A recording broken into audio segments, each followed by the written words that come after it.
Chase Lee Hockey with the Blue Futon. Another movie review coming right up, and it is the Blair Witch Project. Question, have I seen this? I don't know. Came out in 1999. Don't remember seeing it. I remember seeing like the last 10 minutes, but I don't think the whole movie as a whole.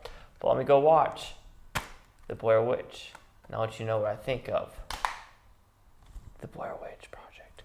Try to flip it the right way. There we go. Boom.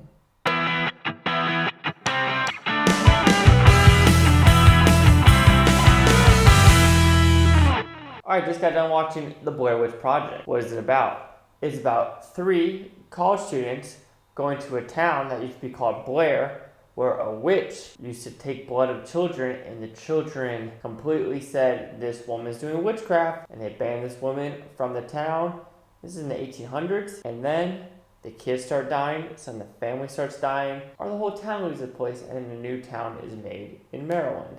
And these 3 college students are now wanting to see if the Blair Witch actually is true. So what's good about this movie? For 1999, I'm pretty sure this was the first ever found footage movie of its kind, and it looks good. Even though it's on Blu-ray, it looks decent with the black and white camera and the color camera. The acting is also very realistic, with people freaking out, with the highs and lows of being hungry, thirsty, and just doing crazy stuff in that situation. There are some creepy imagery in this movie with the sticks, and then the teeth, and then just the wood. It's very low budget, but the main question is, it's 1999, does the movie as a whole hold up? And the answer is yes and no. For reasons, it holds up, yes, because in the middle of the movie, where they're actually in the tents and at night, and they hear the children laughing and other people yelling, that part is creepy. The whole last 10 minutes to me doesn't hold up because it really doesn't explain a lot. I did watch a lot of the alternate endings after this, and it still really doesn't explain a lot of stuff. I think this is the movie where you don't see the witch.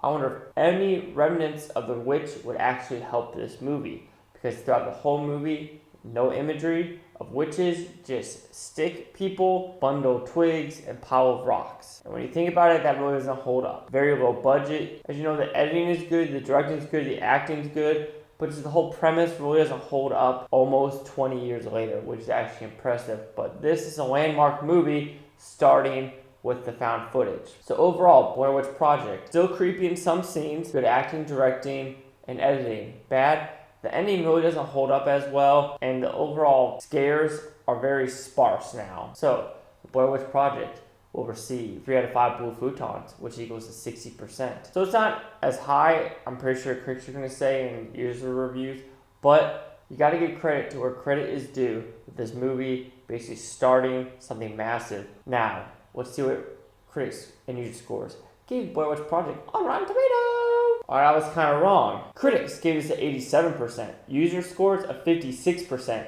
and here's the critic consensus. Full of creepy campfire scares, mock doc, the Blair Witch Project keeps the audience in the dark about its titular villain, thus providing that imagery can be as scary as anything on screen. Which, by the way, this movie made $248 million on a $60,000 budget. Those mad lads out there. I'm kind of with the user scores with this one, just because I don't know if it holds up. I don't know with this user score if it was a lot higher in the 90s and early 2000s, and it kind of dipped throughout the years, which that could be. But I'm sticking that 60% just because how monumentally game-changing, just making up big words now that I don't understand. I know what those mean, but anywho, of what this movie is. But do you agree with the 56%? My 60 are the 87% of the critics. This is Chase with the Blue Futon. Like, comment, subscribe. Let me know what you think of this Blue Futon Utopia, you Blue Futonians, and thank you for watching, and have a great day. And the moral of the story of this, don't go camping or hiking, because it is a white person thing. It was a white person thing in this one. Yeah, it was. White people, stop camping.